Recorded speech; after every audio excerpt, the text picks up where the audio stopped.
Thank you. Good afternoon, everyone, and welcome to our Autism Supports Coordinator training. I'm Jen Van Cleve. I am the Provider Network Analyst that oversees the autism benefit here at Oakland Community Health Network. And today I'm very excited to have Krista Clancy here to speak with you all about ABA therapy and working with families. So Krista is a board certified behavior analyst, and she's currently the program director at Wayne State University for the BCBA and BCABA programs. So before I turn it over to her, I did just want to do a little housekeeping before. As Tricia had noted in the chat, we did go ahead and mute everyone. And we're asking that if you have any questions during the presentation to just type them into the chat and we will try to answer them as we can as we go along. But there will also be a time at the end of Krista's presentation that you'll be able to unmute yourself and have kind of a question answer discussion. And if you are calling in on a phone to unmute yourself, you would just hit *6. But again, we'll kind of prompt you when it's time to unmute and kind of have that discussion. So, but feel free, type any questions in the chat box as well. And then again, as Tricia noted in the chat, that this will be recorded and will be available on our website within a week or so on our training website for anyone that wants to go back and listen again or anyone who couldn't attend today. So with that, I'm going to turn it over to Krista Clancy. All right, thanks so much, Jen. I really appreciate the opportunity to come in and talk with you all about this topic. I was a little bit bummed when I wasn't sure if it was going to happen when this was going to be a live presentation. So I'm really glad that we were able to work this out and that so many people were able to attend. Just a little background about me. As Jen said, I oversee the Wayne State University Applied Behavior Analysis training programs. We started those back in 2012, and our programs have grown pretty substantially. So we have a lot of students who get placed out in the community, lots that work in Oakland County. So maybe you guys will come across them working as technicians and ultimately as BCBAs and BCABAs. I've been working myself in the field for about 25 years in applied behavior analysis in some way, shape, or form. So kind of starting out as a technician and working my way up. I currently hold a position on the Autism Council for the state of Michigan as the university representative. And I also do some consulting with some agencies on applied behavior analysis and, systems and training and things like that, as well as working as one of the faculty members for the Wayne State University MyLend program. If anybody is familiar with that, the goal is to train people in leadership and education. And currently, there might be some of my grant team members might be on this Zoom, or I'm sorry, this Microsoft meeting as well. But I'm currently working on a grant in collaboration with Michigan Public Health Institute called the MIC grant, which is Michigan Innovations of Care Coordination.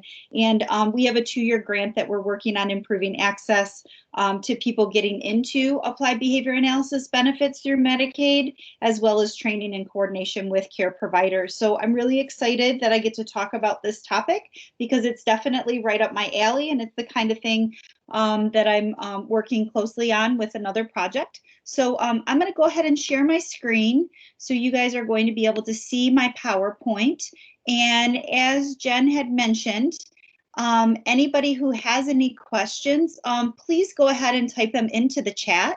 And then we will be able to, I'm going to stop periodically and I'm just going to ask and see if has any questions, so that way we can try to get them as we go. And I'll definitely leave some time at the end so that you guys can ask things. So feel free to, write a few notes down and we'll come back to that before we're finished. So today, the presentation that we're going to give is really the goal is so that everybody online has a general understanding of applied behavior analysis and really the ins and outs of what makes it work, what are some of the variables that make it more or less effective, Hopefully people will learn here, leave here learning skills that are going to help them effectively explain ABA to the families that they're working with, and some of the important pieces, particularly the parent participation piece. We're going to talk a lot about variables that improve effectiveness of ABA, and parent participation is one of the big variables that we're going to discuss. And then at the end, we're going to review the Medicaid, Michigan Medicaid autism benefit, and just talk a little bit about how to access that within Oakland County. So to get us started, I just want to talk a little bit about how we reference kiddos in the literature and kind of some of the variables that really improve the effectiveness of the outcome of ABA. As you probably have experienced thus far, kids are entering treatment at all different ages. There's a whole variability as to how they present, the number of hours, who's involved, who's not involved, are they getting any other services? And all of these different variables can really impact treatment. So I think it's important to start a little bit with the age and kind of talking about when do kids enter treatment, and based on that information, how does that then affect the outcome? So in the literature, we refer to kiddos in two groups. One is the best outcome group, and then kids that are not in the best outcome group. And basically those kiddos that are shown to be in the best outcome group are kids that go through applied behavior analysis programs, and they get the services early enough and intensely enough that they can spend some time in the program and then really lose a lot of the diagnostic criteria that makes them eligible for the program to begin with. So when we talk about kids that are best outcome group, those are kids that really respond very well to the program, and they kind of have everything lined up so that they really can meet those particular outcomes that we're looking for. So less symptomology, less need for services, those kinds of things. So what the data tells us when you look at the different studies that are available to us is that depending on the age that the child begins treatment will impact how well they do in the program. So obviously everybody knows the earlier the better, but there's some real specific data that shows us that if kids actually enter the program before the age of 2, they make substantially bigger gains in lots of different areas. They make bigger gains in their social skills, their communication skills. They need less treatment than other kids over time. They can get the same amount of outcome as you would get from an older child in half the amount of services that you would need over time. So we really want to get kids in early, and there are obviously barriers to that. There are barriers with getting diagnostic testing. There's barriers to getting the kids in for referral. There's barriers to, parents deciding that they want their young child to go off into treatment for so many hours. But the more we can overcome those barriers, the more likely we are to get kids in treatment and then get them out needing a lot less services and needing a lot less treatment in the long. So we definitely want to get them in as early as possible, but before the age of 3 is a really important time. And we really want to see kids getting as many hours as possible in those younger ages. Because if they get those, basically they have less deficits during this time, and we need to remediate less of their skill problems that they have. They have less behavior problems, and all of that really helps us to overcome that. So that way, the older they get, they tend to have more and more difficulty as they go forward. So we really want to make sure that we're trying to get those kids in super early. Cognitive ability is another thing that really impacts the outcome. So lots of kids come in and they have different issues cognitively. Some kids come in and they only have ASD, and some kids come in and they have ASD plus other cognitive impairments. So they may have lower scores. The Vineland is something that we look at for ABA outcomes, and there's some research to suggest that kids who enter ABA and have higher Vineland scores, such as like a 75, are going to do substantially better in the program than other kids as well. So we want to make sure that we really have good information about how the child is presenting in treatment, also whether or not that changes over time, because some kids, they present and then their cognitive scores increase rapidly in the beginning of therapy, and some kids will not have that same increase. So they would truly have more intellectual disability. And those are things that we kind of use to judge goals, to judge outcome, to judge how long somebody might need to have services. The next thing on the list is the number of hours.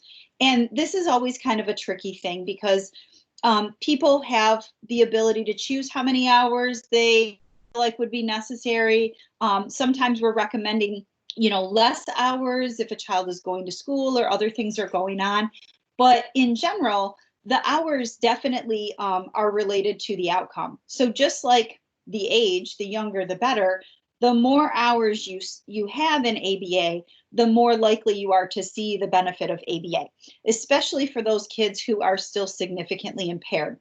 So we try to get as many hours at the onset of therapy that we can. And then after the child starts to make some progress in a variety of areas, then we can start looking at scaling those things down. But for parents that want to start therapy and just have a couple of hours a week or 5 hours a week or 10 hours a week, it's important that they understand that they may not see the same benefit as a child who enrolls for 20 hours a week or 30 hours a week. So the number of hours of intervention is definitely a variable that's going to impact the outcome. The next thing on the list is supervision. And supervision of both the technicians as well as the parents and the work that they're doing is a really important component. There's also data to suggest that supervision is one of the most important components. And if you don't get good supervision by a qualified person who really understands the ins and outs of applied behavior analysis, then you're not going to get the best guidance that you need. So those supervised hours are really, really important. The number of hours that the BCBA needs to hit that ratio. So I'm sure you guys are mostly familiar that we need to have at least that 10% ratio. That's actually a minimum requirement. Sometimes kids with higher behavior problems or other kinds of barriers, sometimes they need more supervision than just the 10%. So that's definitely something that you want to look into on the treatment plans. Next on the list is behavior. So, of course, you guys are familiar with behavior problems that are associated with autism. The more behavioral issues a child has, the more difficult it is to make treatment gains as well. And it's really important that when we start with a treatment plan, we start by targeting any problem behavior that that child has. So as a support coordinator, one of the things that you want to look at is in that treatment plan, if this child has significant problem behaviors, whether it's tantrum, self-injurious behavior, or whatnot, is there a specific plan that BCBA set up that's focused on reducing problem behaviors? So we all want to focus on skill development. And a lot of times parents, their main focus is to come in and, I want my kid to talk. I want them to communicate properly, things like that. But behavior really does trump that. Because if we can reduce the problem behavior, it's much easier to teach the skills later. So we really want to focus on that at the onset of treatment when we're working with kiddos. And then the last thing on the list, which we're going to spend quite a bit of time on, is parent involvement.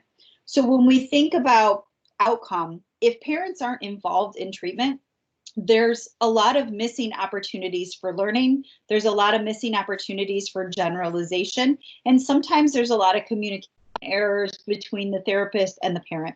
So parent involvement is a huge piece. And you really don't get the full benefit of ABA if the parents are not heavily involved in treatment. And we're going to talk a little bit as to what parent involvement really looks like and what some of the barriers are to parent involvement as we go through this lecture. So to move us forward a little bit, I wanted to talk about what you can expect in an applied behavior analysis intervention.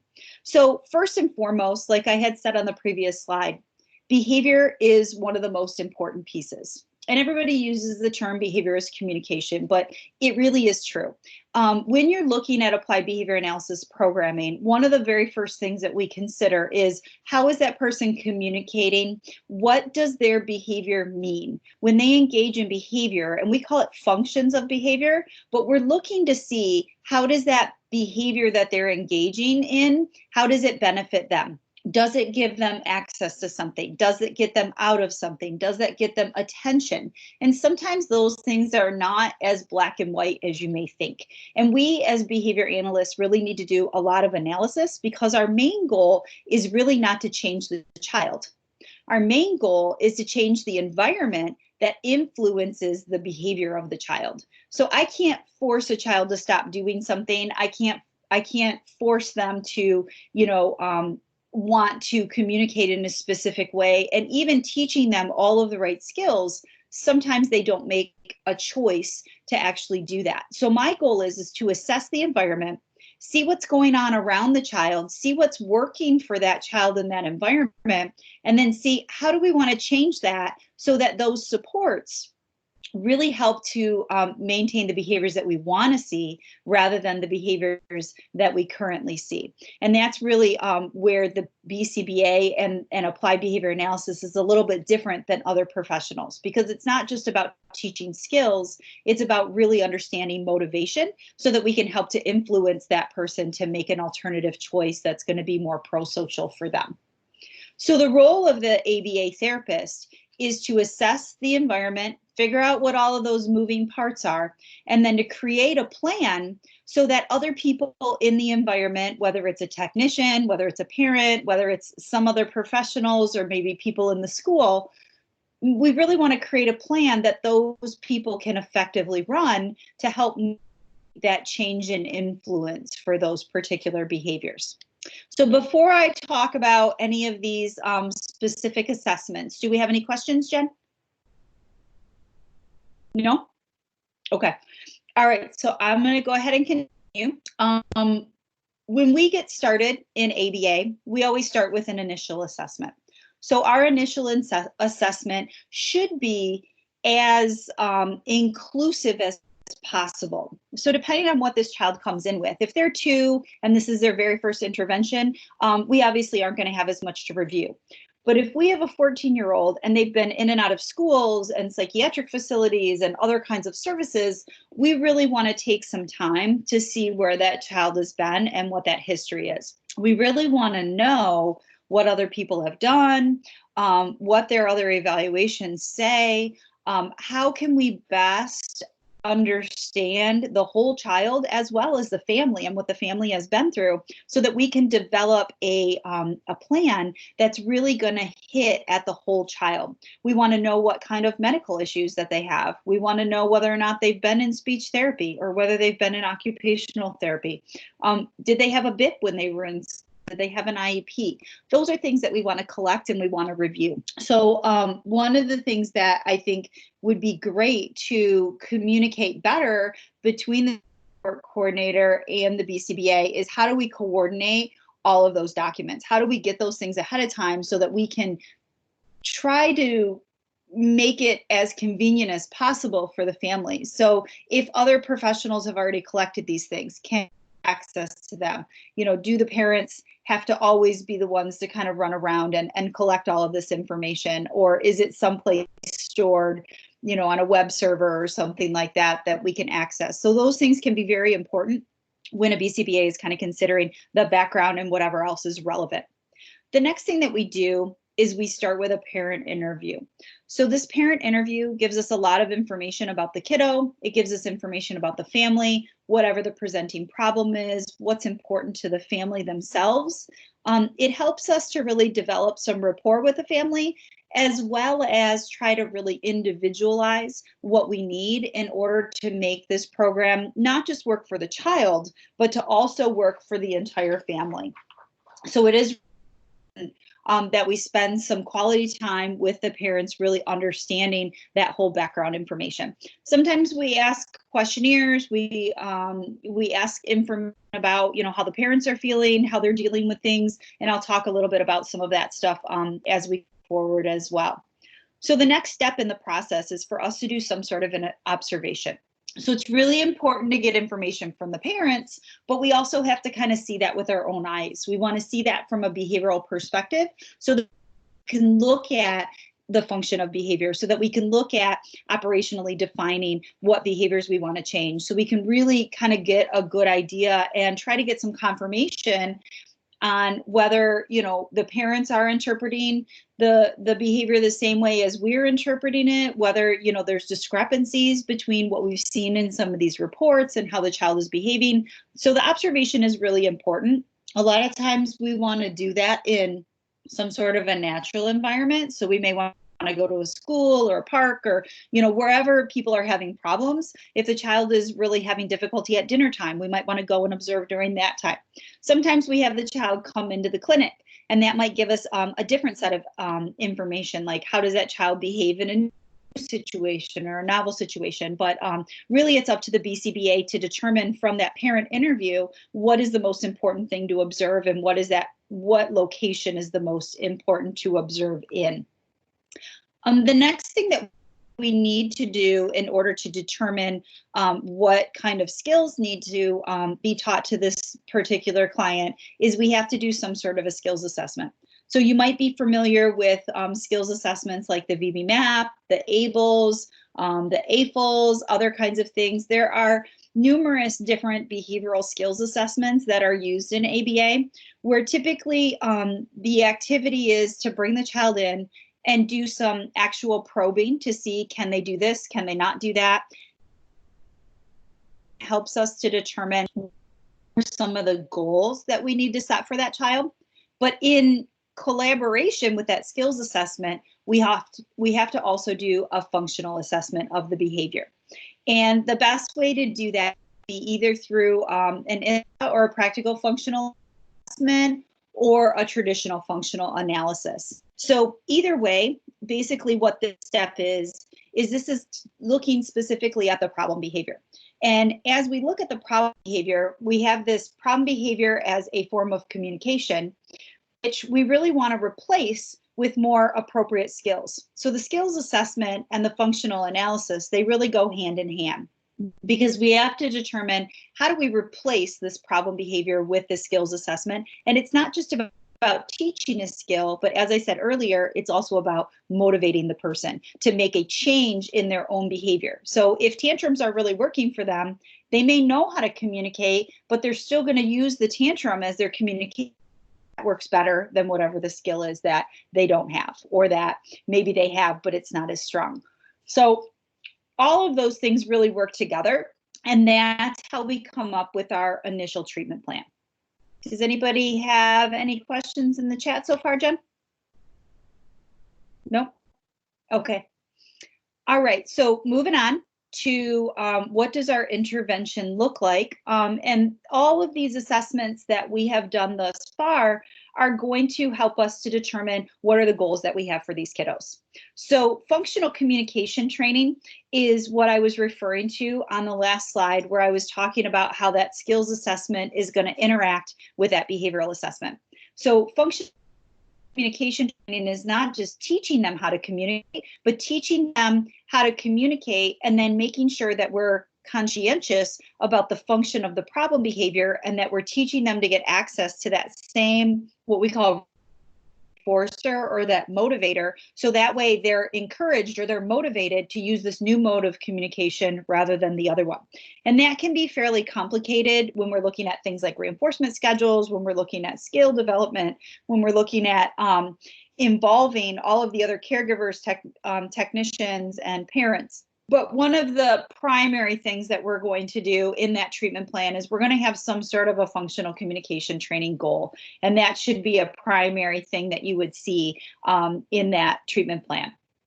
Another big skill that we work on quite a bit is language development. So once we've kind of resolved some of the problem behaviors and they're not really engaging in a lot of disruption, and they're able to pretty much maneuver their environment without having a lot of problem behavior, we really try to increase the skills that are associated with any deficits that we find in language. So sometimes that's building vocabulary, sometimes that's social language, sometimes that's having conversational skills, but there's a whole developmental process that we would look at as well with our language development. A lot of our kiddos have deficits in daily living skills, and that's another important area that we're going to focus on with applied behavior analysis, because if we neglect things like toileting and eating skills and other things that are happening in the environment, then again, we're not looking at the whole child, and we really need to make sure that that child is developing in all areas. Social skills, kind of a no-brainer. A lot of people have a lot of goals in social skills area because it's one of the major deficits within autism. Social skills might be things that the child has to learn in a one-on-one setting because they don't understand how to maybe have a reciprocal conversation. Maybe social skills is learning how to play a game or learning how to accept a request from another child. It might be engaging with a sibling. It might be engaging with parents. There's a lot to do with social skills, so we really want to make sure that we've thoroughly assessed that as well. Coping, tolerance to task, and flexibility are really big skills, and sometimes those are not always at the forefront for a parent when they're about what do I want my kid to learn. They don't want their child to be upset. They don't want their child to have problem behaviors. So a lot of times people will avoid engaging the child in ways that will make them upset, make them uncomfortable.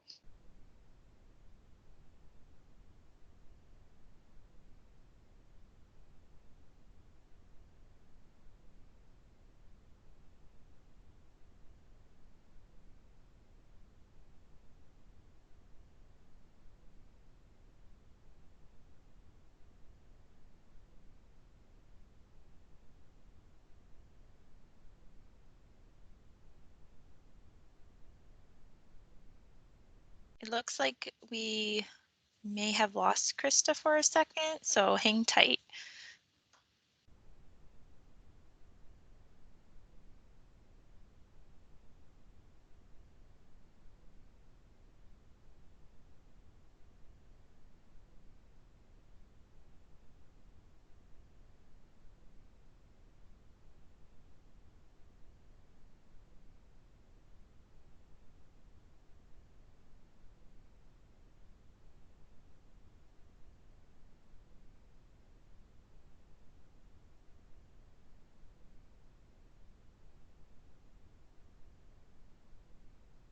Jen, this is Tricia. I think it kicked her out and she'll probably have to get back in.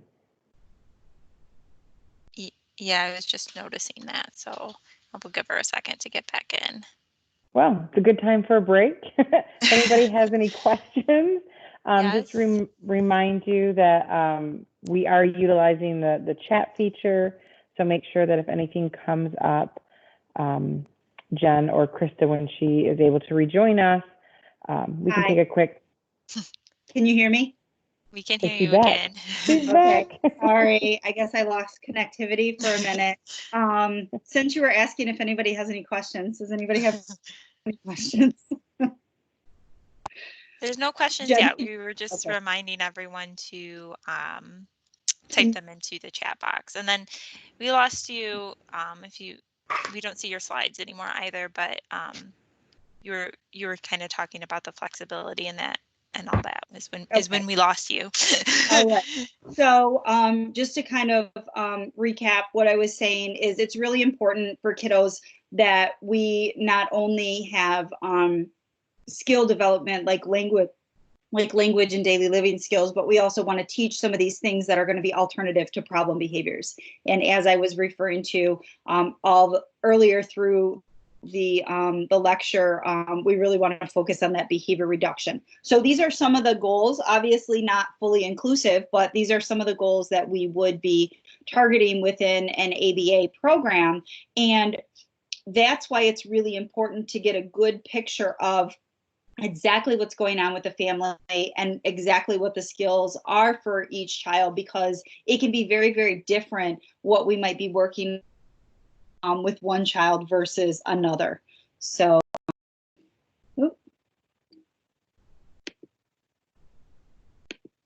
okay. All right. So moving on and talking a little bit about intervention strategies. Our intervention strategies are going to be different depending on what we're trying to accomplish and what the profile of our kiddo is going to look like.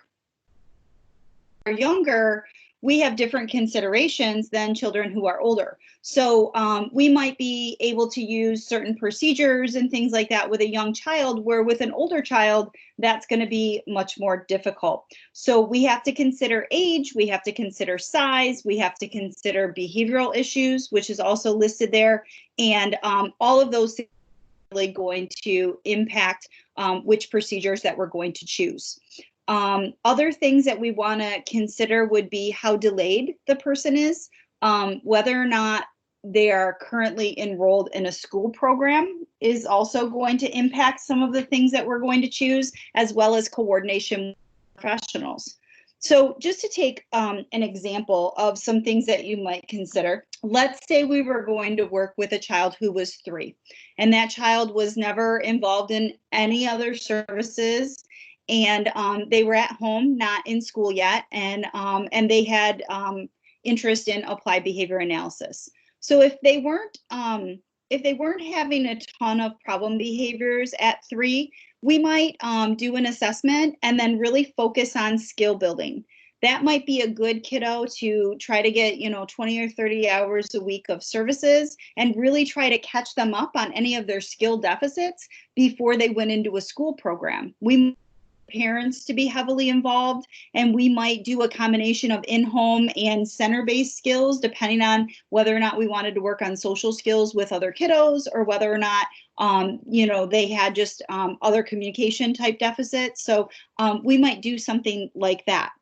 With an older child, let's say we had a 14-year-old and they had significant problem behaviors, we would be looking at other types of things. We would start with a functional analysis, and we would determine, is it safe for them to have, is it safe to have them in the clinic? Is it safe to do these procedures in the home? How much training do the parents need in order to be able to implement some of these things?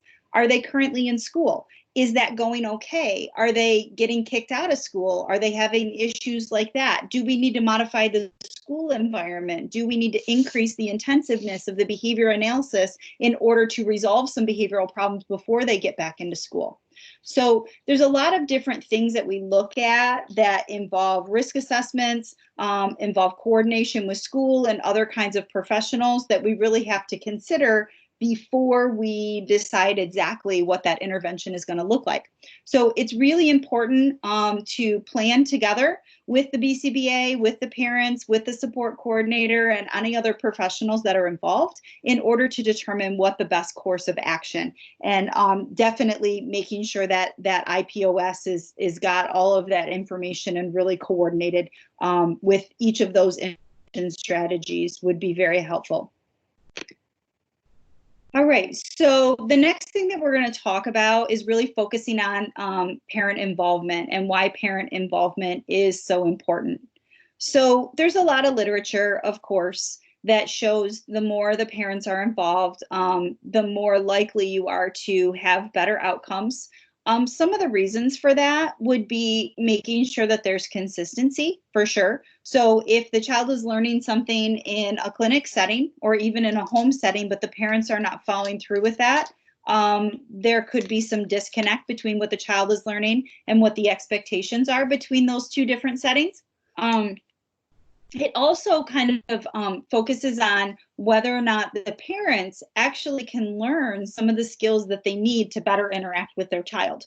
Are they learning how to get their child to come to the dinner table? Are they learning how to follow through with different prompt procedures, or how to adequately reinforce appropriate behaviors? Because those things are also going to help to make sure that they're seeing the changes that are happening with the child. Now, of course, if you have parents who are well trained and they're heavily involved, you're going to increase the amount of time that you're spending on treatment goals. So if you're doing 10 hours of work in ABA, and then the parents are also teaching that child how to communicate, they're using a communication system, they're running a behavior intervention plan, you could double or quadruple the amount of time that that child is actually engaged in those treatment goals.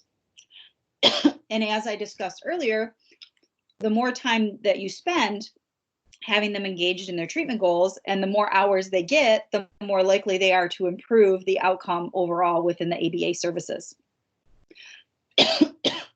So the other two I kind of mentioned already, being involved in multiple environments and also teaching the parents to improve their interaction with their child. So I'm going to go ahead and go forward.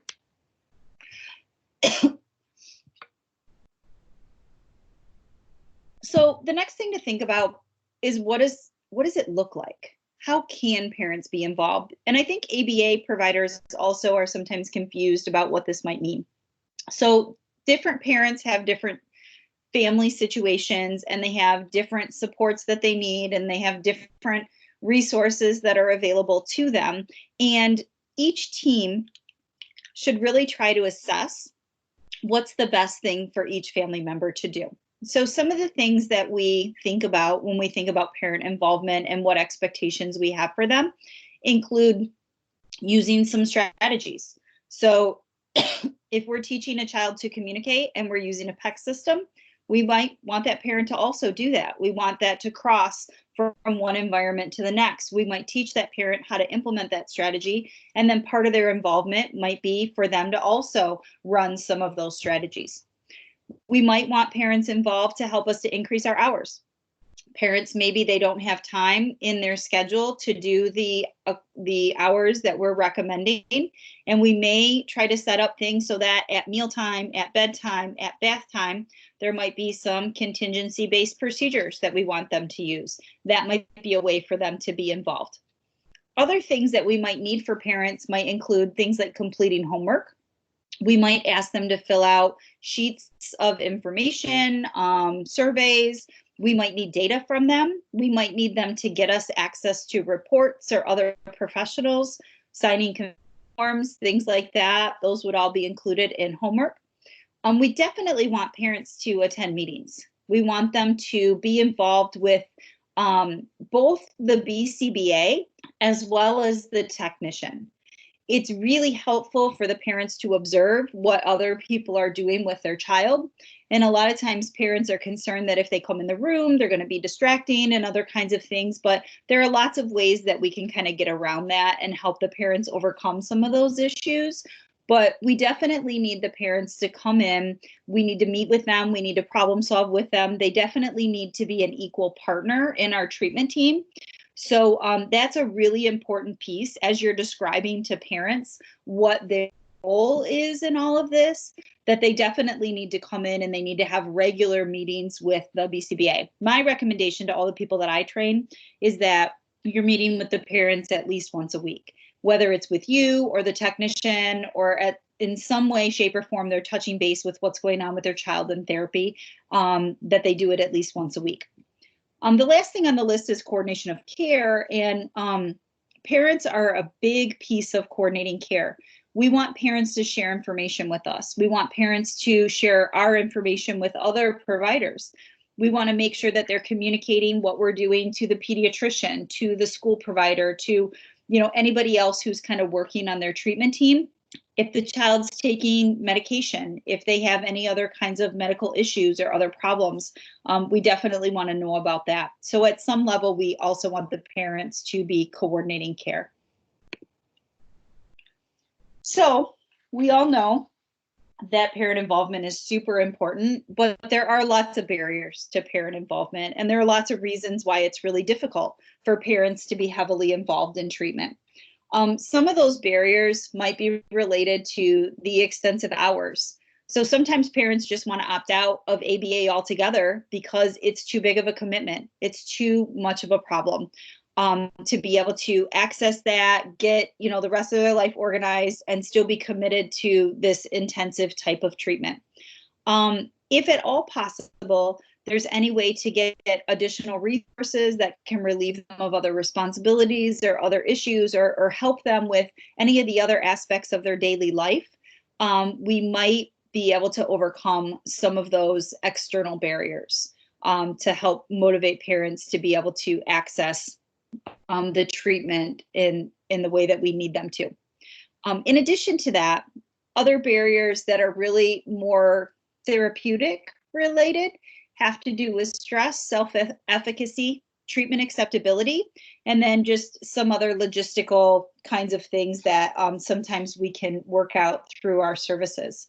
So I'd like to spend a little bit of time talking about some of these different areas here and talking about how we might assess those things, as well as things that we could do in treatment to help overcome them. Does anybody have any questions at this point? Okay. All right, so when we think about parent stress, that's where we're going to start. In general, parents of typical children have a lot of stress. There might be a lot of things going on. You know, we're working with a Medicaid population. Notoriously, there's a lot of things going on with people who qualify for Medicaid. It's not just, you know, a lack of income, but there might be a lot of other things going on. There might be disabilities. There might be, you know, family members who have other disabilities. There might be work issues. There might be housing issues. There might be any number of things. Lots of things cause stress for parents. When you have multiple things that cause stress, you tend to have this pile-up effect, where if it was just one thing that was a problem, probably you could handle it. If it's a couple things that are a problem, it might be a little bit stressful. But every time you get more and more stress or stressful situations that kind of impact that family, it becomes more and more difficult even to do some of the smaller things. So as a BCBA, we need to really consider, what are we asking the parents to do? With all the other things that they have going on, can they also add this to their plate? Is this something that is going to add stress, or is this something that's going to relieve stress? So we definitely have to consider that within our applied behavior analysis practice. But also, as support coordinators, if there are ways that you can work with the family to eliminate stress in other areas so that they don't have to worry about that, we might be able to ask them to do more within our therapeutic programs. Another thing that tends to cause stress for parents is inconsistent discipline for their kids. So let's say mom is disciplining in one way, dad's disciplining in another way, and during the evenings when mom and dad are at work, grandma is disciplining a third way. So now you've got a kid who's got all kinds of problem behaviors because they're confused as to what the rules are. And if you add ASD or other developmental disabilities on top of this, that can be even worse. So in ABA, we really try to make sure that we're assessing the whole family. What's going on? How are you guys handling this child? How are you dealing with consequences? How are you dealing with rewards? You know, what's going on, so that we can put something in place that adds more structure and more guidance for how everybody is interacting with this particular child. So that can be something that can be handled therapeutically. General lack of structure is also a problem. If you've got a lot of things going on and you don't have a regular schedule, you don't have roles well defined in your family of who's doing what and what the expectations are for those people, that can be problematic and cause a lot of stress. Another area which is really common for kids that we treat with autism is that often they have an unrealistic expectation for their child. So if the parents, for some reason, don't realize that their child is impaired as they are, or even on the opposite end, if they feel like their child is more impaired than they are, having that unrealistic expectation for their child causes a lot of conflict because it doesn't line up with what the child can actually do and what they should be performing. So you're going to have a lot of conflict between what the BCBA is recommending, or maybe what the school is recommending, and what they think should be happening. The way to overcome this has a lot to do with really understanding the diagnostic evaluation and understanding what that really means. So as a diagnostician or as a support coordinator, it's really important that the family has had enough time to digest what that disability is, how that's going to impact their family, you know, whether there's additional cognitive problems or medical issues that are happening with that child. Those things are all really, really important. Child problem behavior obviously comes up again. If a child's engaging in a lot of problem behavior, that's going to also add to their stress. And then lack of parent self-efficacy. So hopefully you guys are all familiar with the term self-efficacy, but what it really means is I have confidence to do this particular task that is set in front of me. So as a parent, sometimes parents just don't have really good parenting self-efficacy to begin with. They didn't get parented in a way that they feel is really competent. They don't have good role models. They don't have, other people to refer to. And then if you throw a disability of a child on top of that, they could have even less self-efficacy with that.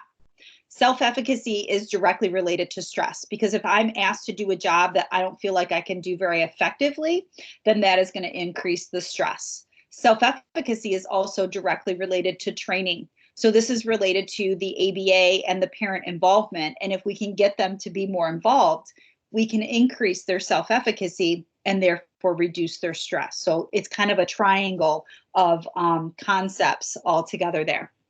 And the last one here is isolation. And I'm sure there's lots of other reasons why parents can be stressed out, but these are some of the big ones. Families also often feel isolated in their community and with their family. There may be people that don't agree with the diagnosis. They may not agree with how, the family is following through with the interventions. They might not feel comfortable taking their child out into the community for whatever reason. And these things all cause isolation, which then leads to higher levels of stress. So the next thing that I wanted to bring up is treatment acceptability. And I think this concept is really important to the buy-in of ABA in general.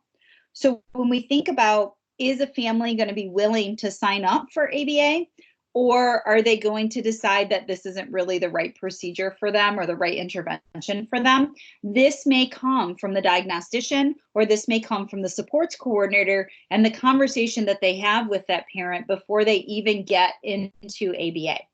So treatment acceptability is defined mostly by, just how a person, a lay person or a client, is going to judge the treatment procedures that they've been presented with.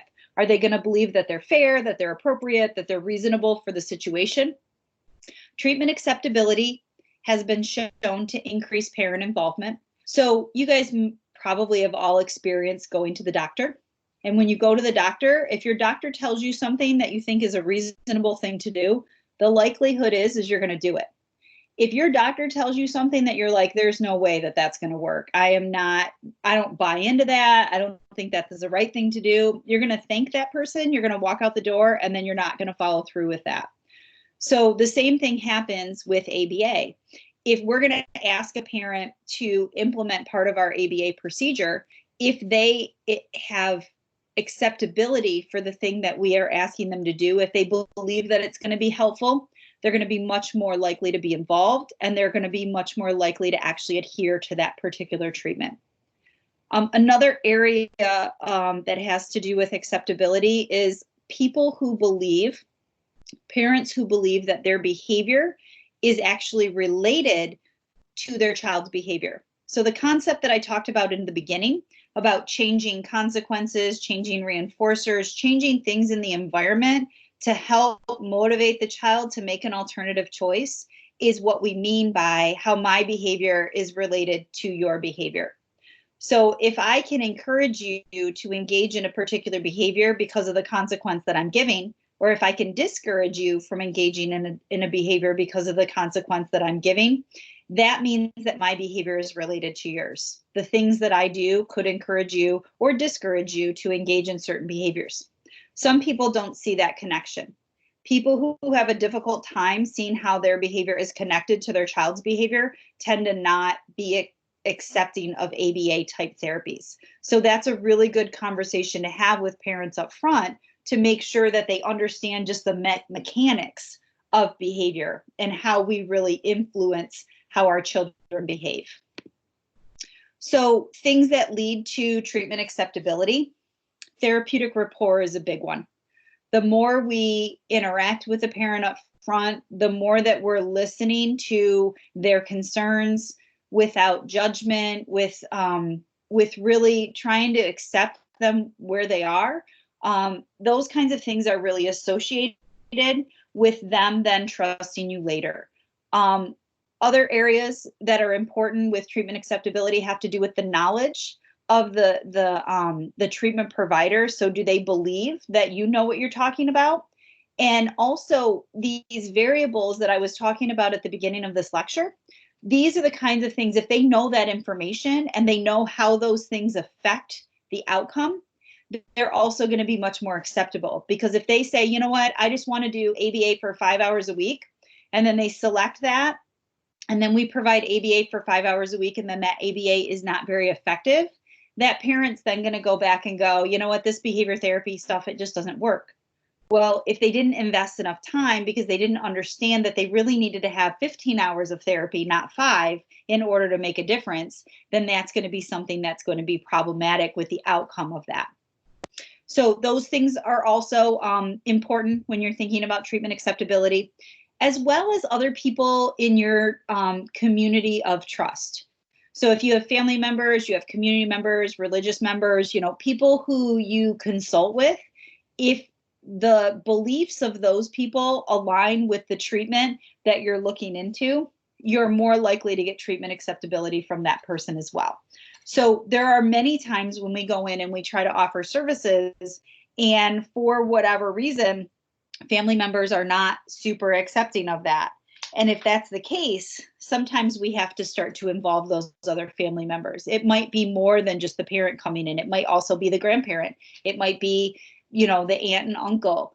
Sometimes we have to interrupt therapy or stop therapy because the two parents don't believe in the same thing. One parent is really advocating for ABA and the other parent is not really interested in it at all. And that causes a big conflict, and it makes it really difficult to follow through. So treatment acceptability is really, really important. And how much knowledge they have up front, what other people that they trust are saying to them. So really that coordination of care helps a lot in those early processes before they've even gotten into services. So if we have improved treatment acceptability, they're much more likely to have increased treatment service hours or increased intensity of treatment.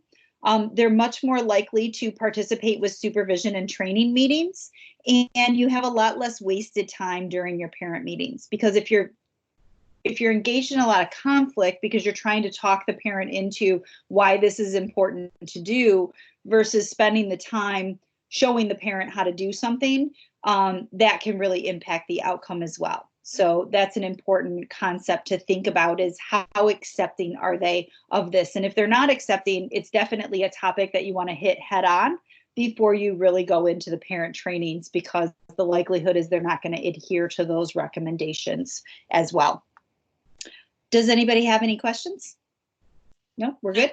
Okay. We're good. All right, moving right along. So talking a little bit more about parent self-efficacy. So as I said, this is the belief that the parent has that they have the skills to effectively support their child. So as we all know, if we don't think that we are going to be very successful in doing something, it does impact our motivation. It impacts our persistence to try to go forward in a task. I always like to give the example of changing my own oil in my car. I have really low self-efficacy for doing an oil change on my own car. The likelihood is my husband does it, and I don't go out and try to see what he's doing. I'm not interested in him explaining it to me. If he was to try to teach me to change my own oil, I would be like, you know what, I'm not interested. I would try to avoid that task. And then if I did try to do it myself, if I hit a small roadblock, I'd probably stop and be like, I can't do this. I'm taking it to the oil place. So this also happens with parenting. If a parent comes in to your services and they are seeing that a behavior technician is now all of a sudden able to interact with their child, they're having really good results, and they're having way better results than the parent, and now they've kind of surpassed what the parent's ability is to do that, they may look at that behavior technician and go, you know what, I don't even want to try this. You look like you can really handle this. They might avoid it. They might avoid doing homework. They might avoid coming into meetings because they don't want to try something that they think they're going to fail in.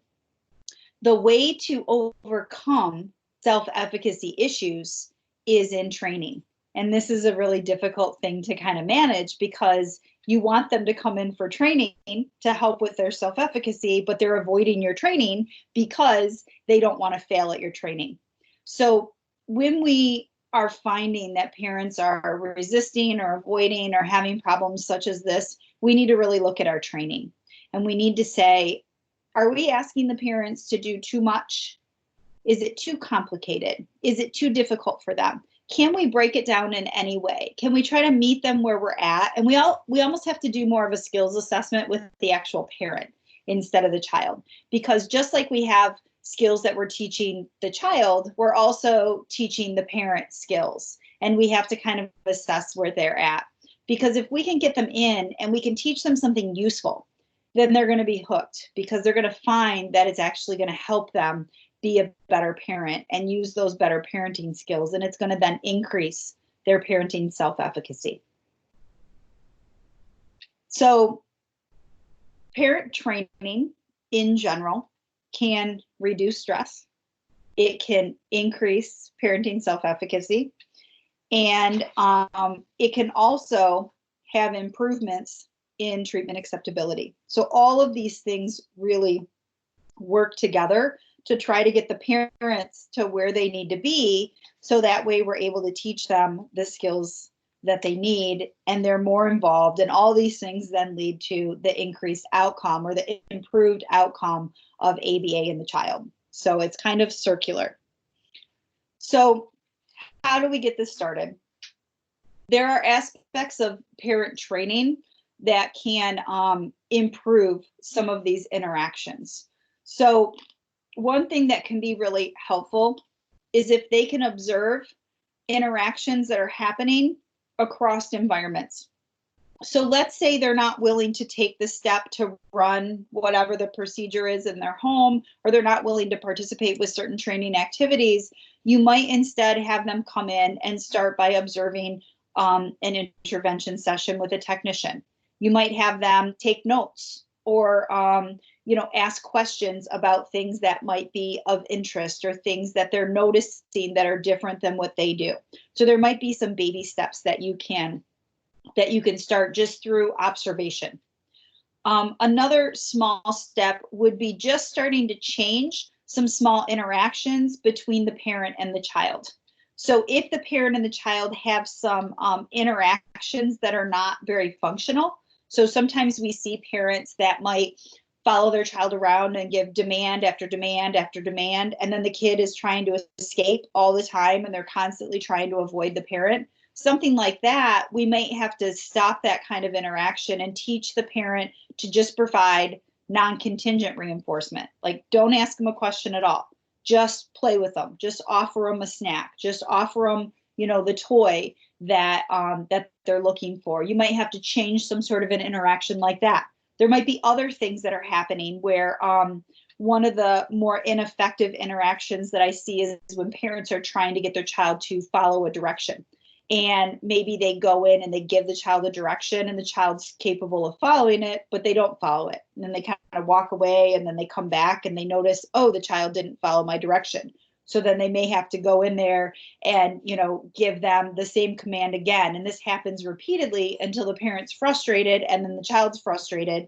So if we can teach the parent to just change that routine a little bit, give them one instruction, don't walk away, prompt the child, then reward the child when they've, followed the instructions, something small like that. It's not necessarily doing a timeout procedure. It's not necessarily doing some complex behavior reduction procedure, or even running a PECS communication procedure. It's a simple day-to-day interaction. So something like that could really help. If the parents could learn something small, then they could see that they could be successful, and they could have the support, and that they could see something work, which then might motivate them to then take a bigger step and participate with more training. So you could offer training at the center and then at the home. So if we want parents to do something in the home, but they're not able to follow through with that, maybe they can come in and work with center staff, and they can actually practice that at the center. They can do what we call behavioral skills training, which they might practice that in front of somebody and then get some direct feedback and break it down. Just like we would train one of our staff at the center, we could do those types of things with parents as well, so that they're getting lots of feedback, they're getting lots of engagement, and they're working very collaboratively with the rest of the team. And then finally, working with all the professionals on the team, if we can make sure that the parents have good communication skills, they understand what the goals are, they can really effectively communicate with all of these other professionals, that could make them feel like they're an equal partner. So we may need to work on some advocacy with them. We may need to make sure that they're included on all the communications. Even if it might be cumbersome, we really want to make sure that they're an equal member with all of the other professionals on the team in order to help with some of this. All right, so the next thing that I want to talk about is some of the goals that we might consider having included within a treatment plan that target both the parents and the child, that you might want to have included to hit things like stress, efficacy, and treatment acceptability. So for the parents, one of the core pieces of treatment acceptability and really understanding where their child is to understand the core symptoms of autism. And not only what does it mean to have autism, but what does it mean for their child to have autism? So as you guys all know, working with lots and lots of different kids on the spectrum, they all look very, very different. And sometimes people don't recognize certain symptoms are symptoms of autism, and other symptoms might be typically developing things, or they might be, other kinds of issues. So it is really important. And what I like to do is I like to take that diagnostic evaluation and I like to really go over it with the family. A lot of times they did go over it in a feedback session, but maybe they didn't retain it. Maybe they didn't show up. Maybe they had, something else going on. Maybe they were so upset and stressed out that they weren't willing to hear the information at that time. So I think it's really important to revisit that and revisit it numerous times so that they can really see, how does my child present with these symptoms? And that helps them to really understand why we're developing the treatment goals that we are for the child. The next thing on the list is understanding ABA in general and understanding the rationale for why we would make the kinds of recommendations that we are making.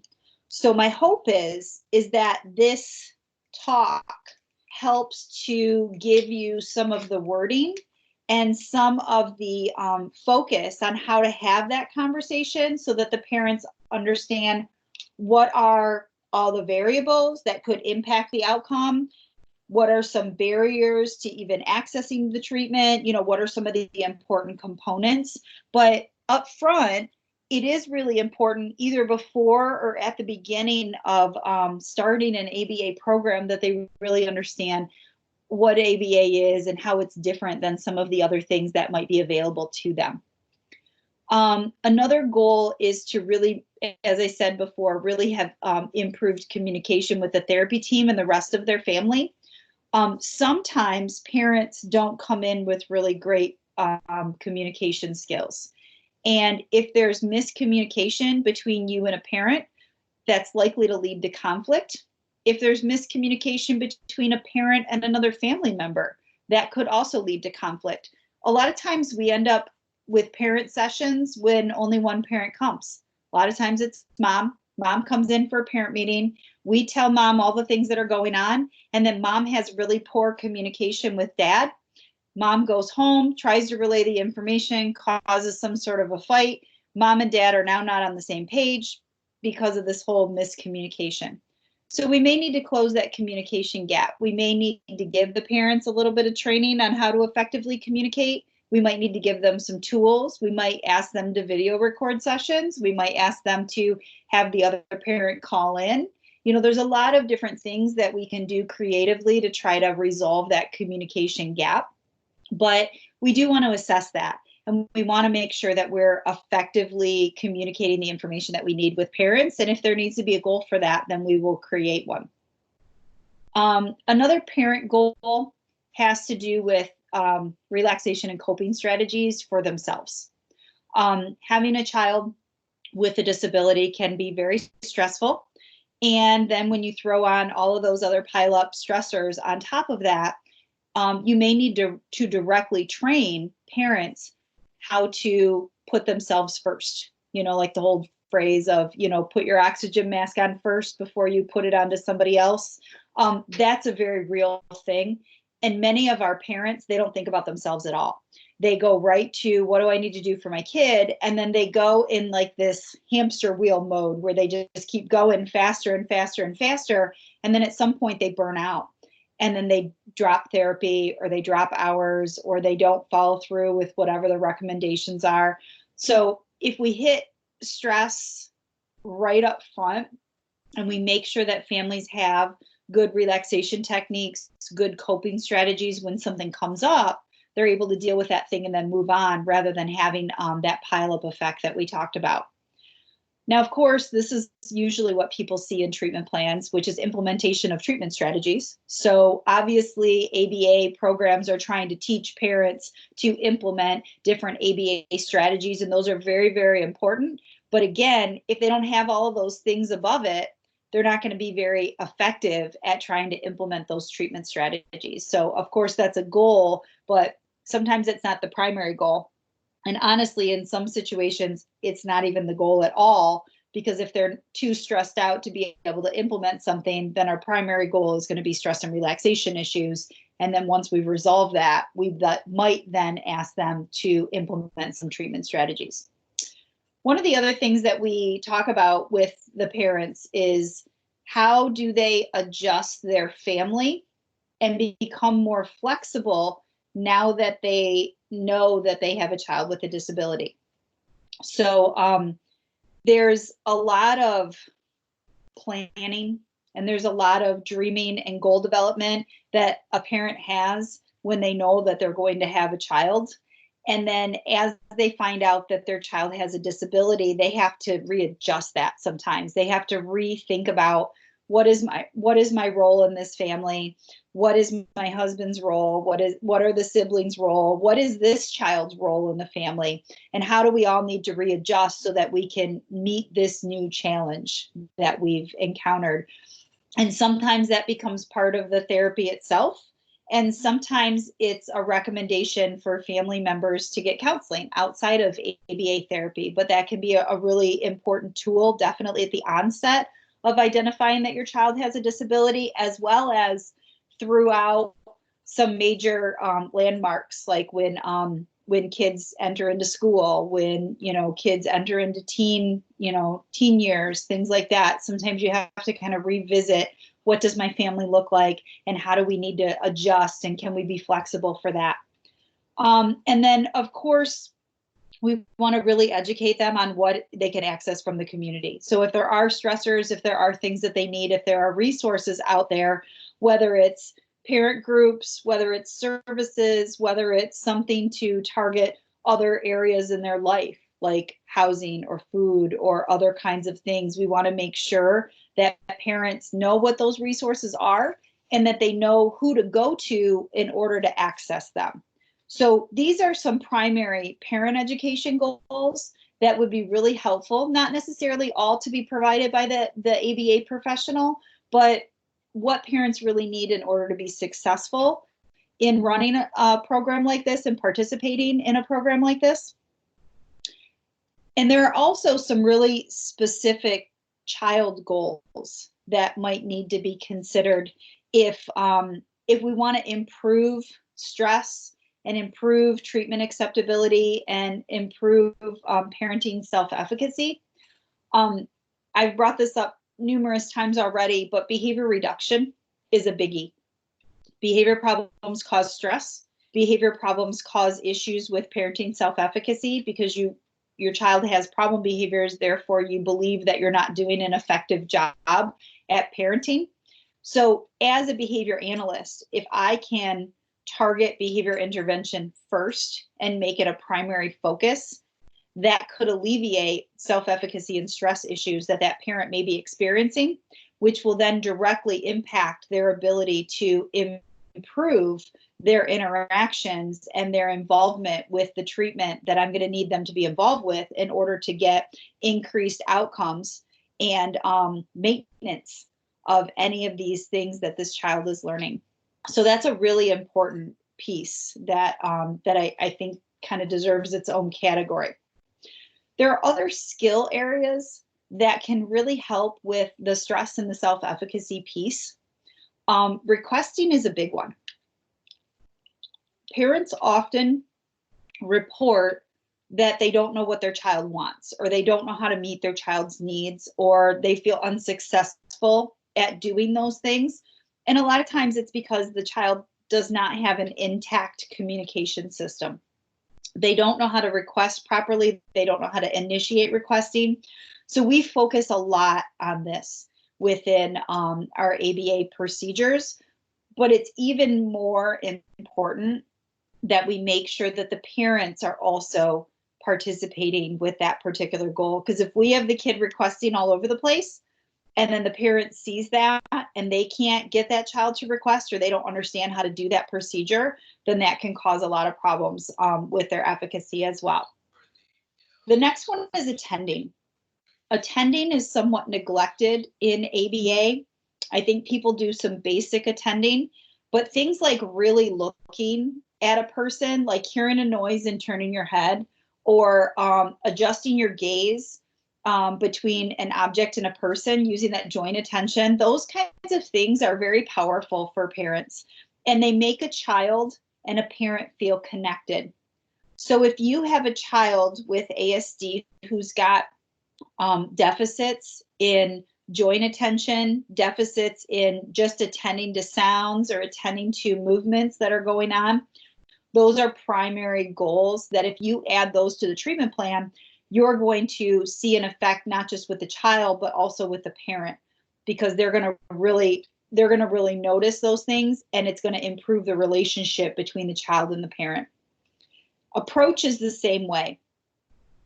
When you, again, that example where the parent was like constantly following the kid around trying to get them to do things, and the child's like, beelining it for like across the road or across the living room or whatever, but they're constantly in that escape type pattern, you need to do a lot of pairing of reinforcement, and you need to really focus on getting that child to approach an adult, because you want to teach them that adults are not things that are just scary and talking to you and making you do things that you don't know how to do.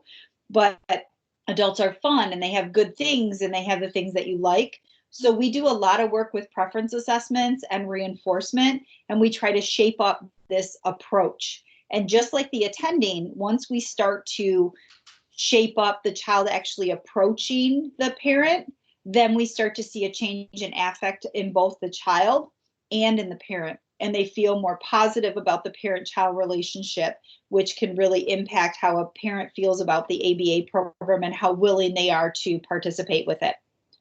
Ability to follow routine is a real big thing. This has to do with some of those behavioral terms that I said up front, like coping, tolerance to task, and flexibility. This should be a primary goal if you have a child who's resistant to transitioning, who should be able to sit at a table for some period of time, or able to, whatever the routine is, whether it's mealtime, bath time, dressing, brushing your teeth, all of those things.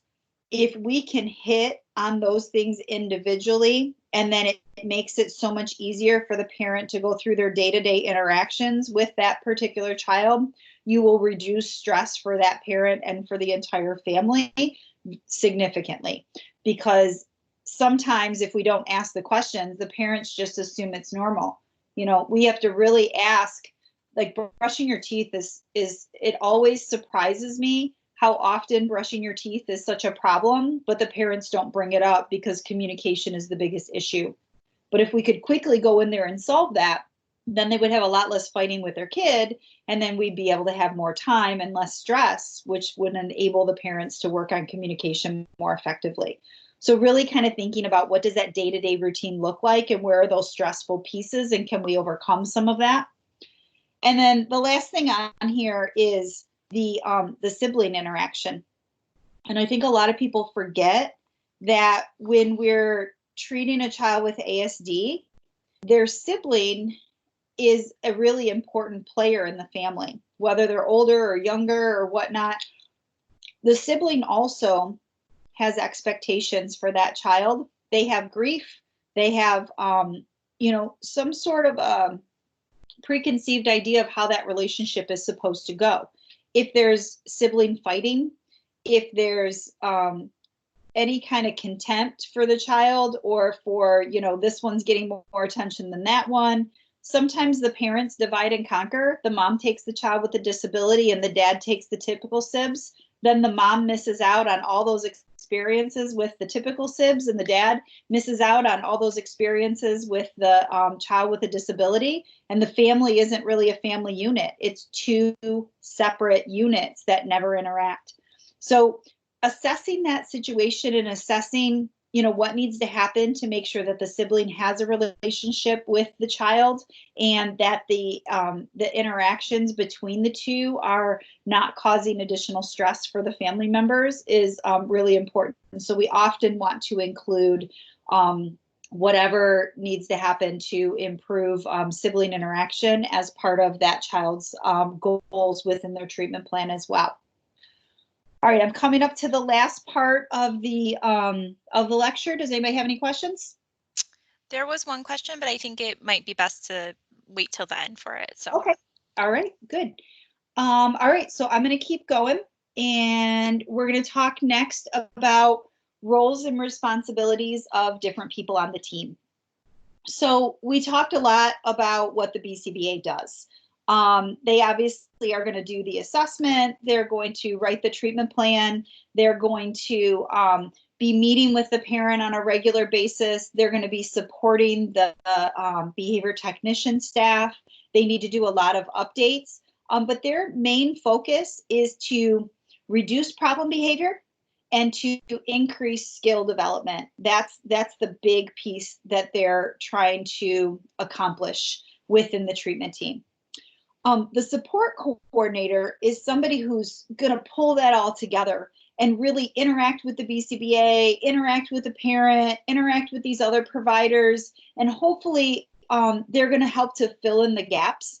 So I know a lot of times recommendations that when I've worked with different clinics, we often will go to support coordinators when we're having outside barriers. Maybe it's a transportation barrier. Maybe the parent's not communicating effectively. Maybe we're having a problem with the school. We might seek out assistance from the support coordinator and see, can they offer resources? Can they help us with any of this? There might be some conflict on what's going on with the parent or what's going on with the BCBA, and we might want to include the support coordinator to kind of work with us and help collaborate, what's going on with that team. We also look to the support coordinator to help to make the process of getting authorized for treatment, doing our assessments, getting access to materials like other reports and things like that as seamless as possible. The least time that we have to spend doing that, the more time we're able to spend our time trying to collaborate with the parent, trying to make sure that, all of the treatment plan pieces are being implemented.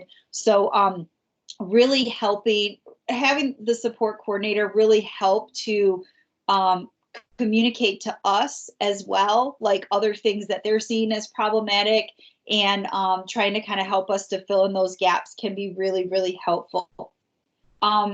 Roles and responsibilities of the parent have obviously to do with a lot of the things that we've talked about today.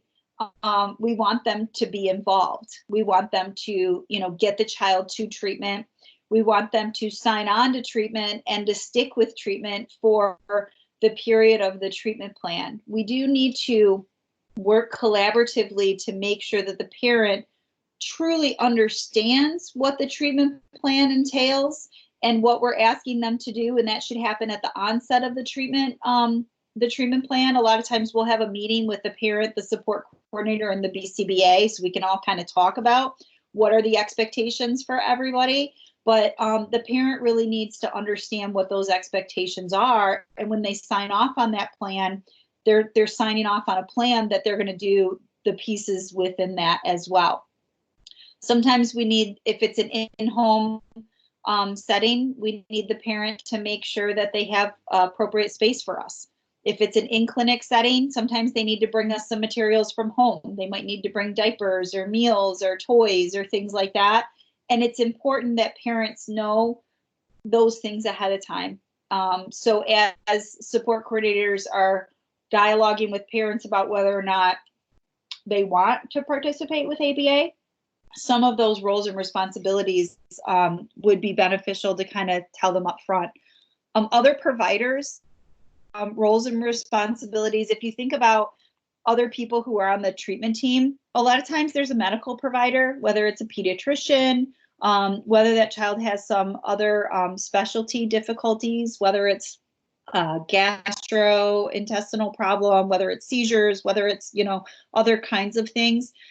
If there are issues that need to be attended to by a medical provider, we definitely want to make sure that that the parents understand what their roles are as well, and anybody else on the team, whether it's a school professional or, you know, a speech and language pathologist or other providers, we want to really make sure that those roles and responsibilities are well defined. If we're sharing treatments, so let's say they go to a speech therapy and then they also go to ABA, we want to define, what are you working on and what am I working on? Are they two different things? Are they the same? If they are the same, how are we coordinating? How are we communicating about that? How are we meeting to discuss what those kinds of things are? So it's important to define who's on the team and what those people are doing, because again, it's not, if we want to try to work where we're not in silos, like here's the BCBA working, and then here's the support coordinator working, and here's the speech therapist working, but we're not really coordinating, that's really going to bog down the parent, because it's a lot more work for the parent to try to then go in and figure out what everybody's doing and communicate. But if we could try to have some time where we touch base or share information or put a system in place where we discuss that and we kind of help the parent navigate what that's going to look like, that can help the treatment, and it can also help to reduce stress quite a bit. So some of the ways that we might want to coordinate care,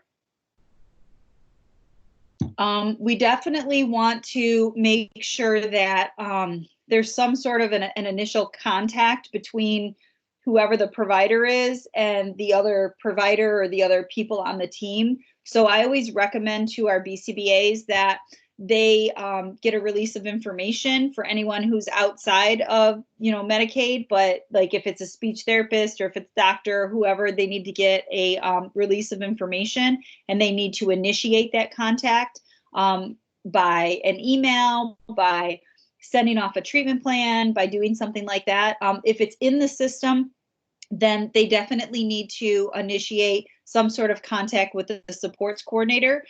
Definitely on your end as a support coordinator, doing the same thing with the BCBA if you have not heard from them. Things that you're going to be sharing concerns about. Definitely medications are really big. You want to coordinate care, anything around side effects, anything around whether the medication is working or not working. BCBAs are really good with data. So if you have a psychiatrist on the team, or if you have another medical professional, that data can be provided to them, that the BCBA can set up really objective data rather than just anecdotal data from the parents kind of talking about how they feel about the medication. That can be really helpful. We also want to share concerns around any kind of behavior, any kind of risk of behavior, any behavior plan, anything that we're doing specifically to reduce behavior or increase other behaviors. We want to share that information across all treatment providers. So that might mean sharing a document. It might mean having some sort of a team meeting. It also could mean making sure that the parent is very well trained in whatever the procedure is. So that way, when the parent goes to each one of these appointments, they could also model or work through any of those problem behaviors. And then, of course, comorbid medical conditions.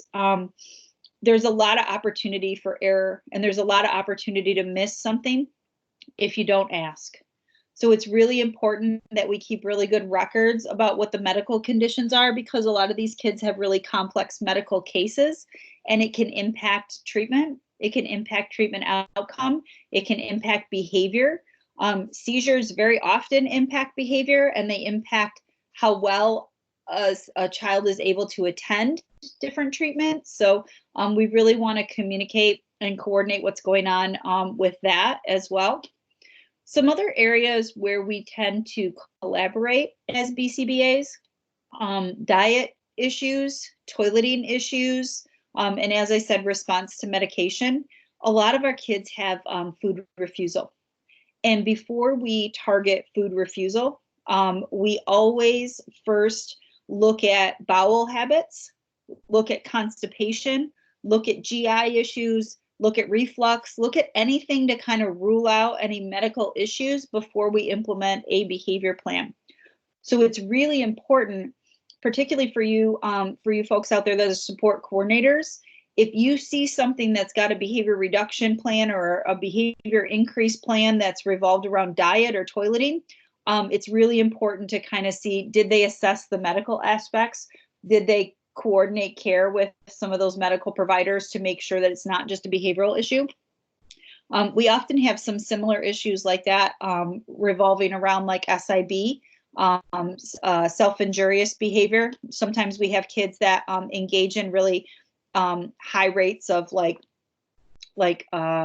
chin punching or kind of scratching at their belly or things like that. Sometimes those things are associated with tooth decay or migraines or GI issues or other things. And of course, we want to deal with them behaviorally.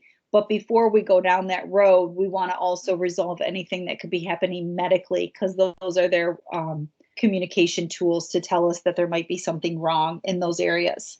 So that would be another thing that we would really be focusing on with coordination of care. And then finally, some of the things that we need as BCBAs from other providers to be able to coordinate, we definitely need regular contact in order to review data. So if other people are involved and we're sharing anything on medical stuff, medication, if we're implementing treatment protocols in more than one environment, we need to regularly review the data of whatever's going on in those multiple environments and whatever data the other professionals are collecting, so that we can make informed database decisions. So if we can coordinate care in a way that we can set up a data collection system that kind of goes across the board for some of these things, that would definitely be extremely helpful.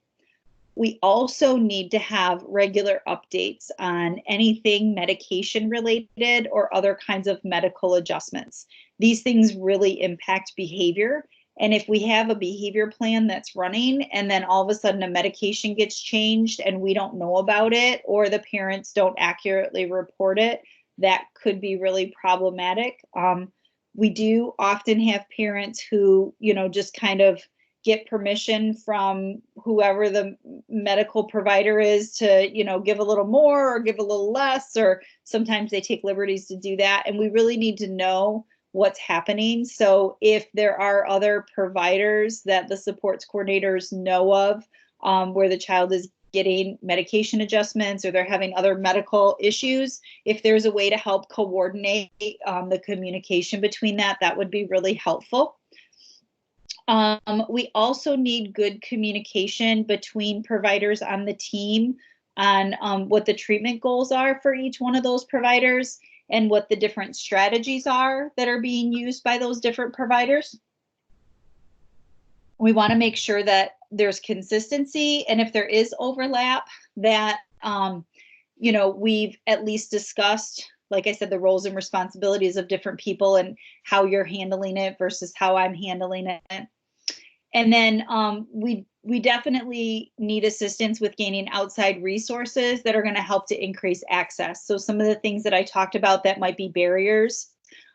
Sometimes we've gone to support coordinators and we're like, this family just can't afford diapers and we're trying to do this toileting procedure and we just really need some help. And the support coordinators have been able to get like a grant or something and then access diapers or things like that. So just certain things like if we can communicate as a group to anything that the parents are experiencing as barriers, and we can resolve some of those things either temporarily or permanently so that we can kind of get over a hump.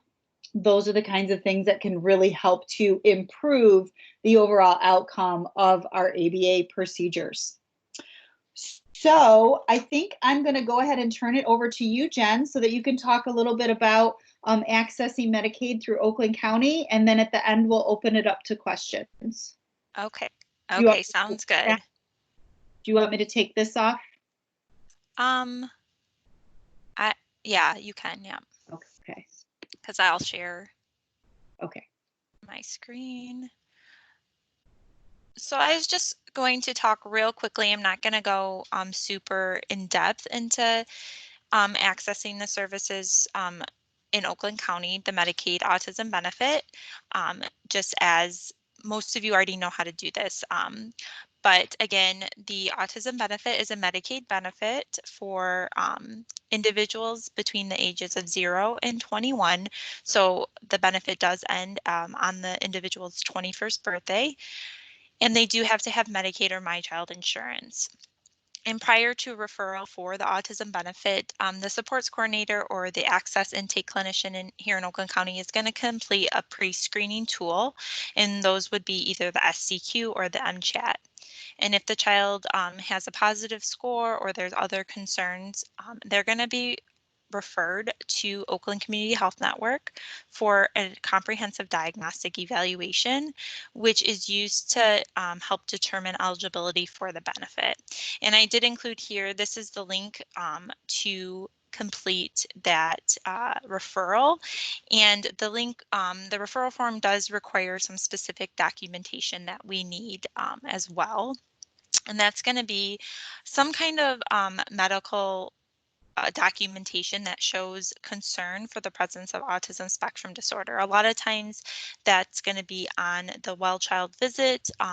But if that's not, the doctors sometimes will write, a prescription for an assessment or a letter saying that they have significant concern that this individual is presenting with an autism spectrum diagnosis. We also do want, with that referral, is a hearing or vision exam that's been conducted just to, again, rule out any underlying hearing or vision concerns. And again, that can also be in the form of just a letter from the physician saying that they've examined this individual and there are no concerns. It doesn't not necessarily have to be a formal hearing screen at the referral point. And then again, another reminder that in order to access the benefit, the individual does have to have Medicaid or My Child insurance. Jen, we have a couple questions. Okay, I cannot see them with That's my why I screen thought share, so I would interrupt you. One is yeah. asking if this PowerPoint is on our website, which FYI is down today, but will be up soon. Is this information or the PowerPoint online? The one that I'm sharing, the PowerPoint is not specifically online, but there is information on our website about accessing autism services, and we can make sure that all of this is covered in what is on our website. Okay. And Krista, if you'll allow us to send out your slides afterwards, we can include these slides as well to everybody who registered would be able to get that. Yeah. And then Colleen had a question that doesn't the process for accessing the Medicaid ABA benefit start with a failed screening by a physician or pediatrician? So as part of the EPDST, that is part of the autism benefit. But if the physician hasn't administered the pre-screen, we can have an access clinician or a supports coordinator also administer that pre-screen. And there is another question from Libby, but I think that is for Krista. So I'm going to wait for you to end, Jen, and then we'll bring that. Yep, All right. and I'm almost done.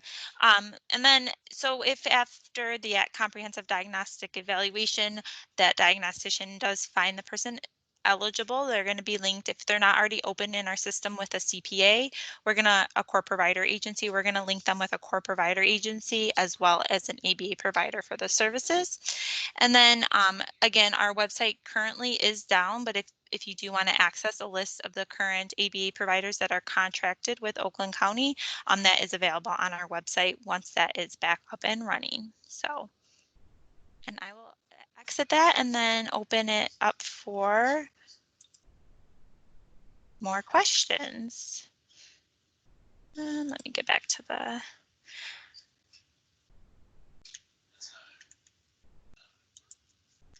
So to respond to Colleen's question, we do require that well child visit be completed as well. The exception is if for some reason that primary care physician did not administer the SCQ or the MCHAT during that visit, we will do that to do that pre-screen, but we do require that there is a visit with a physician within the last year.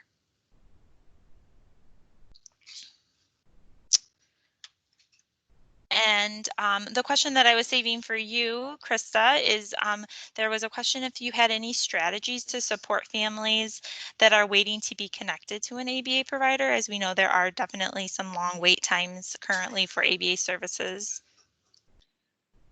Oh, geez.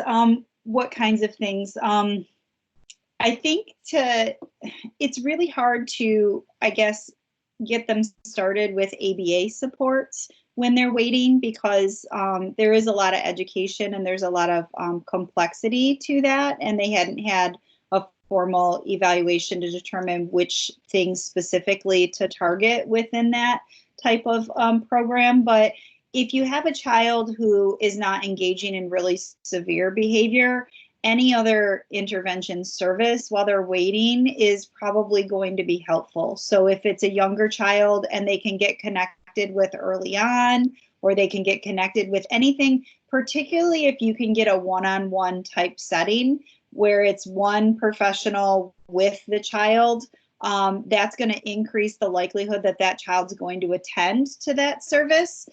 Anything where you have a child who's recently diagnosed and they haven't had a lot of intervention, they're not going to respond as well probably to some of the group type activities as they would to a smaller group or an individual type service. There are a lot of services that are available, like parent groups and other kinds of guidance. Actually, I'm wondering if it was Colleen Allen that was online, but the Autism Alliance of Michigan would be another way to maybe access something. If you don't have services as of yet, you could potentially talk to one of their navigators and see if there are other services that you might qualify for that are in your area. They also have a navigator tool. I would assume the support coordinator would be able to look at other services that might be available for that family, whether it's speech or OT or other types of things, and see what might be available to them. If there are things online that could help to educate you, actually, the state website has some information about ABA. It has some information, just kind of about what the process is, those kinds of things. Educate yourself on that. Maybe read a couple of books while you're waiting. There are a lot of books that could kind of prepare families for getting into ABA. There's an older book that I'm familiar with called Right from the Start, and it kind of explains the process of what ABA is. But some resources like that I think would also be really good. But I'm not sure if there's anything specific that you offer to families while they're waiting, Jen, from Oakland County. So I think you covered it. So if the individual is open and eligible for other services through the CMH system, then that's definitely where we would direct them. And then again, those additional resources that you mentioned. Okay. Yeah. So there was another question. I believe it's more directed for me from Michelle. And I'm going to try to answer in a succinct way, but there may be a couple of answers. So you asked if a child has received an ASD diagnosis from maybe a psychiatrist at a recent inpatient stay, and is the family able to call Oakland Access Line and present the positive screening results in order to determine service eligibility? Or will they still be able to go through the complete screening through Access? So if the individual is already open for other services through Oakland County, such as our IDD services or maybe SCD services, they don't need to go through the complete screening process through Access, but they would still need to be referred for the comprehensive diagnostic evaluation. So the comprehensive diagnostic evaluation is required to enter the benefit. Now, if that evaluation has been done by an outside provider, we can often take that evaluation and use that kind of what we call a record review to see if there's enough information in that evaluation to deem them eligible and not have them to go through another evaluation with Oakland Community Health Network. If the individual is not open for services at all in Oakland County, then they would need to call our main access line and go through the screening process. Again, be referred for comprehensive diagnostic evaluation or record review if it was already completed. But just a simple diagnosis from a psychiatrist is not enough evidence to enter the benefit. All right. Any other questions? There was a question earlier. I did want to just clarify. Someone had asked, uh-oh, I think I,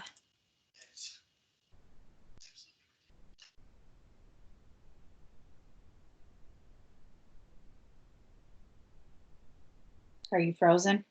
I think we might have lost Jen too. Okay. While we are waiting for her, I want to make sure that if there were any questions that we didn't ask, if you guys could re-put them in the chat, just to make sure that we didn't lose anything. Also, there's a link for an evaluation for this training. We are obviously offering all of our training and education, and I guess I could turn my camera on at this point now too. We are offering all of our training and education virtually right now. And so we want to make sure that we are offering all the topics that our provider network and the individuals that we serve are looking for. So if you can click and take that evaluation, that will give us some feedback so that we can continue to improve and then also look at different topics that we can offer for you. And again, once our website is up and running, there is a training tab on there that you would be able to register online for a variety of different trainings that we have. And I probably could have introduced myself as well, right, Krista? My name is Trisha Zizumbo. I'm the Director of Training here for OCHN, and I'm just handling the behind the scenes thing. So I think we got Jen back now. She looks like she's muted, but hopefully she will be able to reconnect with us.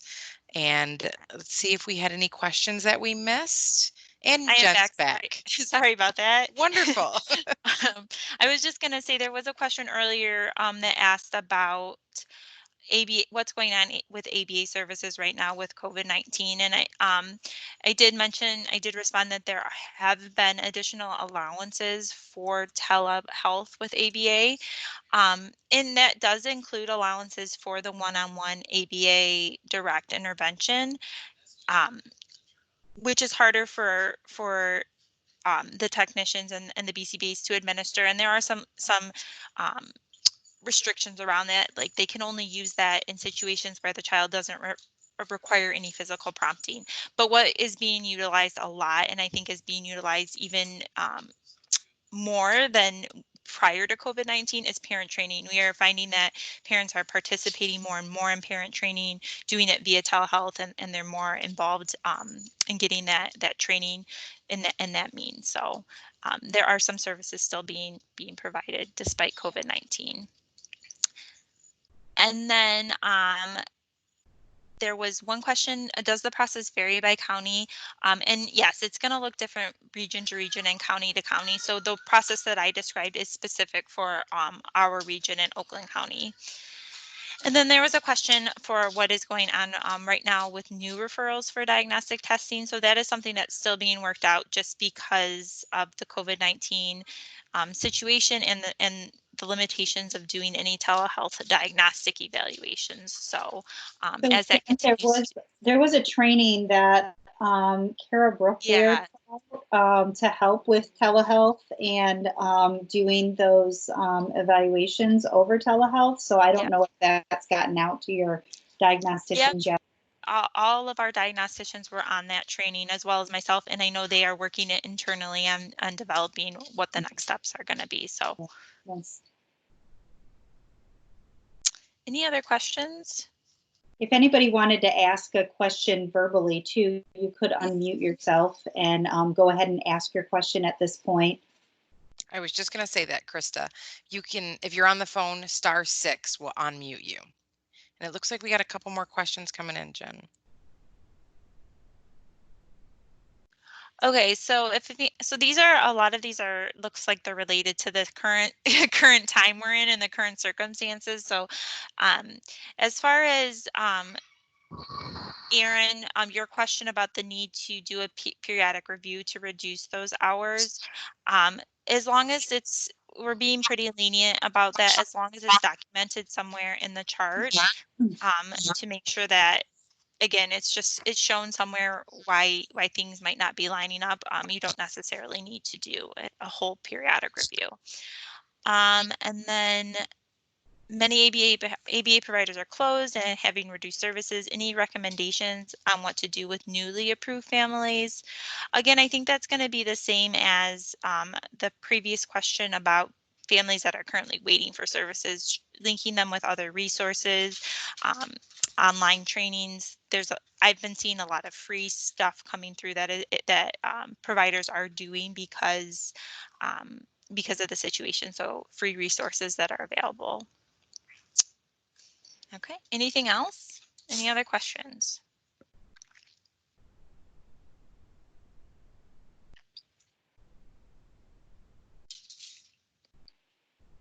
All right. All right, well, if that is it, I just want to remind everybody that the link for the evaluation is if you scroll just a little bit up in the chat, and I invite you to fill that out.